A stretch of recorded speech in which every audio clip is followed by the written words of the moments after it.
Sir నమస్కారం sir. నమస్తే.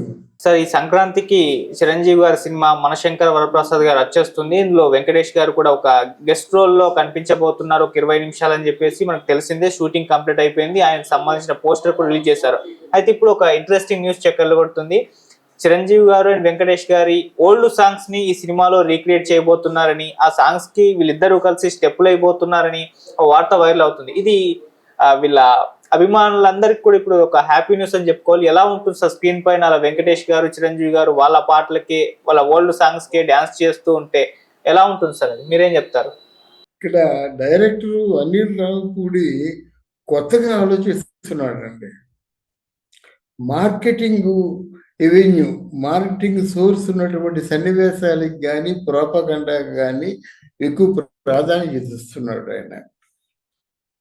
ఆయనకు ఉన్నటువంటి ఇంటిమేసీ ఏమిటంటే, లాస్ట్ ఇయర్ సంక్రాంతికి వస్తున్న పిక్చర్తో వెంకటేష్కి చాలా అఖండమైన విజయం చేకూరింది. అంటే 300 కోట్ల రూపాయలకి ఆ సినిమా 300 కోట్ల రెవెన్యూ సాధించింది.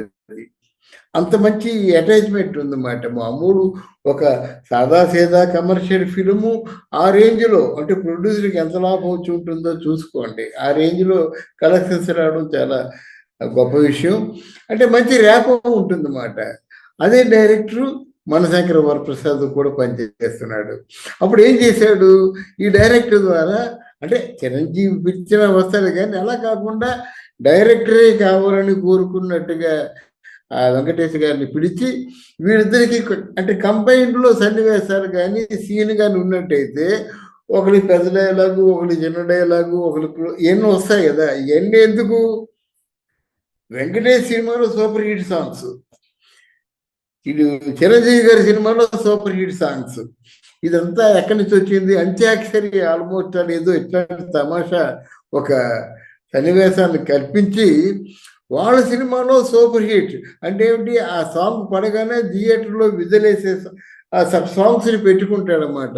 ఇది చాలా తెలివైన ఆలోచన అన్నమాట. మన వెంకటేష్ కానీ లేకపోయినట్టయితే చిరంజీవి కానీ వాళ్ళ ఫ్యాన్స్ ఆ సన్నివేశాలు చూసి వెళ్ళిపోతే చాలు, దానికి డబ్బులు ఇవ్వచ్చు అంటారు అనమాట. అది చాలా తెలివైన ఆలోచన, చాలా మార్కెటింగ్ సోర్స్ ఉన్నటువంటి ఆలోచన.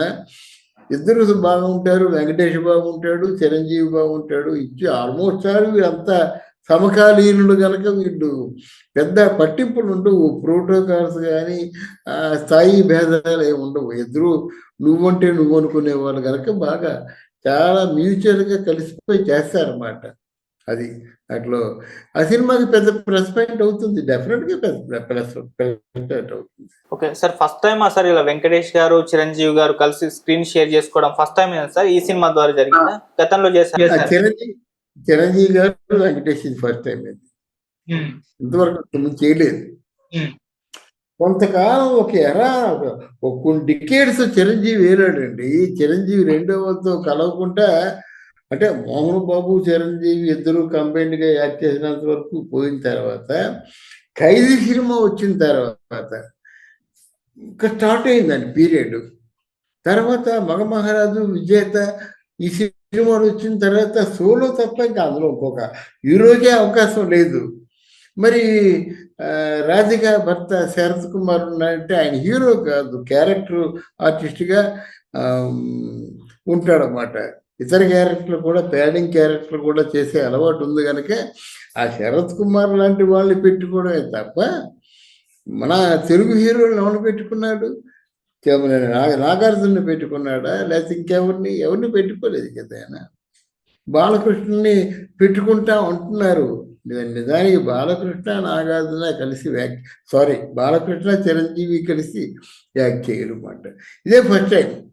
అంటే ఒక సూపర్ స్టార్స్, అంటే ఆల్మోస్ట్ సమాన స్థాయిలో ఉన్నటువంటి ఆర్టిస్టులు కలిసి యాక్ట్ చేయడం ఇదే ఫస్ట్ టైం నా దృష్టిలో. చిరంజీవి, వెంకటేష్ దాన్ని అనిల్ రావిపూడి తెలుగుగా ఉపయోగించుకున్నాడు. ఓకే, సో ఫ్యాన్స్ కి ఒక మంచి ట్రీట్ ఇస్తుందా సార్? ఇద్దరు ఫ్యాన్స్ కి మంచి క్రేజ్ కదండి అది. ఇద్దరు ఫ్యాన్స్ కి కూడా మంచి క్రేజ్.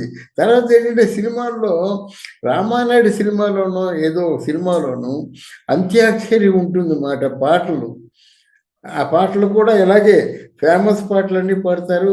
ఒక ఆ పాటల కోసం వెళ్ళేవారు. అలాగే అప్పుల అప్పారాలో కూడా అంత్యాక్షరి ఉంటుందన్నమాట. ఇవన్నీ కొంచెం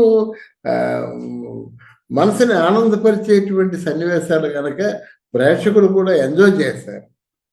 అంటే సూపర్ హిట్ సాంగ్స్ కదా.